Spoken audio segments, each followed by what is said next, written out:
So, let me ask you a question. What does it really mean to succeed at something?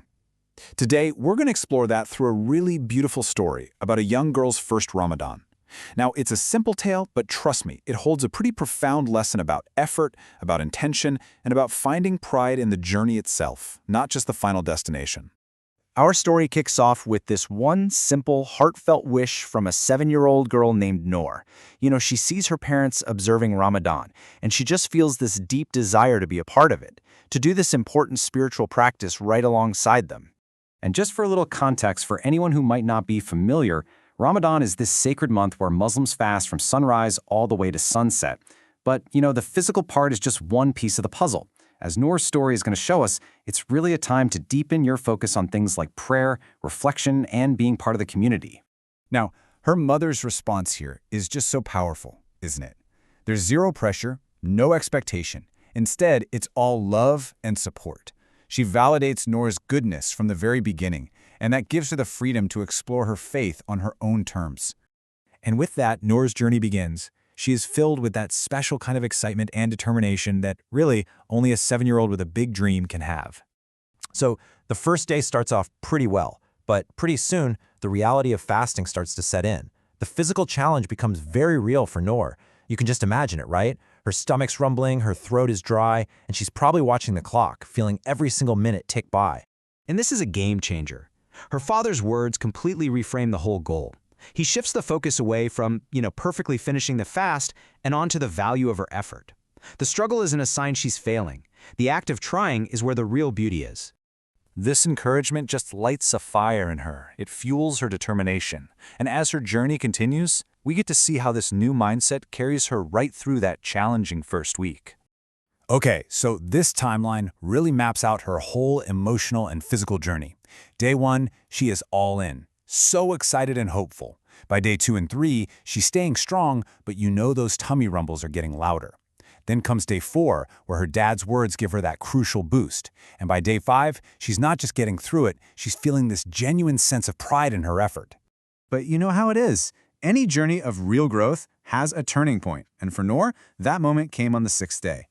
This is where the story shifts, from just being about endurance to a much, much deeper lesson about understanding.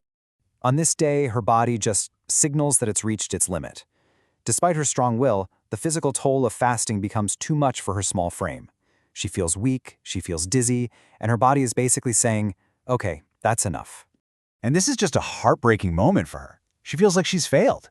Her big goal was to fast for all 30 days, and in her 7-year-old mind, stopping now means she hasn't succeeded. The disappointment is just immense. And then her mother says something that just changes everything. This simple statement, being a good Muslim is not only about fasting, completely reframes her entire world. It opens her eyes to this huge idea that devotion isn't measured by just one single act. This new perspective unlocks something deep inside Noor. She starts to get it. If she can't fast, she can still channel that same devotion into all these other acts of goodness. And you see this shift in her actions almost immediately. Her devotion finds all these new outlets, making sure she prays on time, helping out her little brother, sharing her toys, even giving a small coin to charity. She discovers that her days can be absolutely filled with goodness in so many different ways. This comparison? Wow, it really puts it all into perspective, doesn't it? She might have only fasted for 5 days, but she dedicated all 30 days of Ramadan to intentional acts of kindness and worship. Suddenly, the number of fasts seems so much less important than her consistent effort to do good. And this new understanding brings us to the end of her story, where she finds a much deeper, much more meaningful kind of fulfillment. At the end of Ramadan, her father just provides this beautiful, final validation. He emphasizes that what truly matters isn't just the 5 days she fasted, but that big heart, the intention and the love she showed throughout the entire month. So, she learns this profound lesson about faith. That's really a lesson about life, right? It's not about achieving a perfect score. It's about the continuous, sincere effort to always try your best, whatever form that effort takes. And with that realization, all that disappointment she felt earlier, it just vanishes. It's replaced by this deep, genuine sense of pride. Not just in the 5 days she fasted, but in the 30 days she lived with a full and giving heart. And so, Noor's story leaves us with a question for ourselves.